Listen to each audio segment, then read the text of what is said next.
વ્યાજખોરો વિરુદ્ધ સુરત પોલીસનો લાલ આંખ. ઝોન 4માં લોન મેળો અને વ્યાજખોરી નાબૂદી કાર્યક્રમ યોજાયો. સુરત શહેરના ઝોન 4 વિસ્તારમાં પોલીસ દ્વારા વ્યાજખોરીના દૂષણને જડમૂળથી ઉખેડી ફેંકવા માટે લોન મેળો તથા વ્યાજખોરી નાબૂદી અભિયાન અંતર્ગત એક વિશેષ કાર્યક્રમનું ભવ્ય આયોજન કરવામાં આવ્યું હતું. આ કાર્યક્રમનો મુખ્ય હેતુ સામાન્ય જનતાને વ્યાજખોરોના ચુંગાલમાંથી મુક્ત કરાવી તેમને કાયદેસરની લોન સહાય પૂરી પાડવાનો અને ગુનાખોરો વિરુદ્ધ કડક પગલાં ભરવાનો છે. ઉચ્ચ અધિકારીઓની હાજરી અને કડક સૂચના.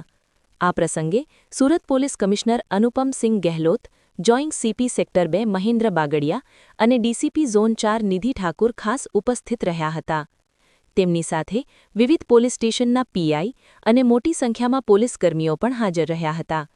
કાર્યક્રમ દરમિયાન પોલીસ કમિશનરે સ્પષ્ટ શબ્દોમાં અધિકારીઓને આદેશ આપ્યો હતો કે સામાન્ય નાગરિકોનું શોષણ કરતા વ્યાજખોરો વિરુદ્ધ કડકમાં કડક કાયદેસરની કાર્યવાહી કરવામાં આવે. કોઈપણ ભોગે વ્યાજખોરોની દાદાગીરી ચલાવી લેવામાં આવશે નહીં તેવી ચીમકી પણ ઉચ્ચ સ્તરેથી આપવામાં આવી હતી. આ લોન મેળામાં કુલ 22 ફરિયાદ દાખલ કરવામાં આવી, જેટલા જુદા જુદા પોલીસ સ્ટેશન વિસ્તારના નાગરિકોની વ્યાજખોરો વિરુદ્ધની ફરિયાદો સાંભળવામાં આવી હતી. સ્થળ પર જ જરૂરી કાયદાકીય પ્રક્રિયા હાથ ધરીને પીડિતોને રાહત અપાવવાનો પ્રયાસ કરવામાં આવ્યો હતો. રિપોર્ટર નૈપિક રેશમવાળા, સુરત.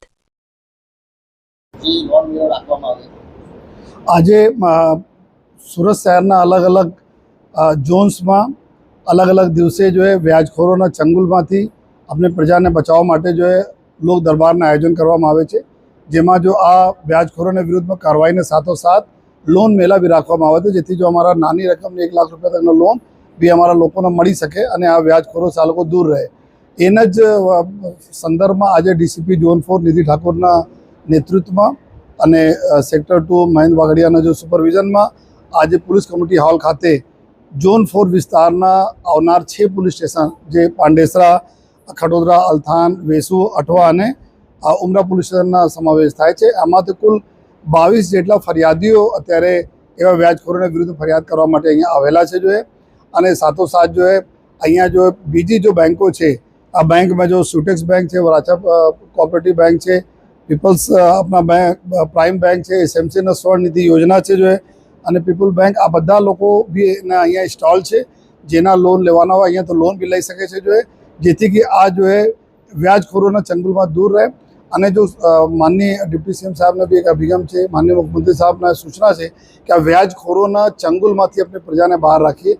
અમે લોકો જોયા છીએ કે 5-5% પર મહિનાના વ્યાજ લેતા હોય છે અને પછી આ પ્રોપર્ટી લખાઈ લેતા હોય છે, દાગીના લઈ લેતા હોય છે, બ્લેન્ક ચેક લઈ લઈને નાખીને કોર્ટમાં બાઉન્સ ચેક કરાવીને એમાં ઉપર બ્લેકમેલ કરતા હોય છે. આ ઘણા પ્રકારના જો રજૂઆતો અમારા લોકો પાસે આવે છે, એના હિસાબથી ત્વરિત લોકોને ન્યાય મળે આ હિસાબથી તમામ 6 પોલીસ સ્ટેશનના અહીંયા ટીમ બી અહીંયા હાજર છે અને આ લોકો તાત્કાલિક જો ફરિયાદ લઈને એના ઉપર અમે લોકો કાર્યવાહી કરવા જઈ રહ્યા છીએ. અને બધા આપના અમારા મીડિયાના મિત્રોના માધ્યમથી અમે બધા આપણે પ્રજાજનોને એક રિક્વેસ્ટ કરવા માંગીએ છીએ કે કોઈ પણ સંજોગમાં અગર આપ ફસાયા હોય, નાની રકમ હોય કે મોટી રકમ हो, आप इमीडिएटली पुलिस स्टेशन आओ.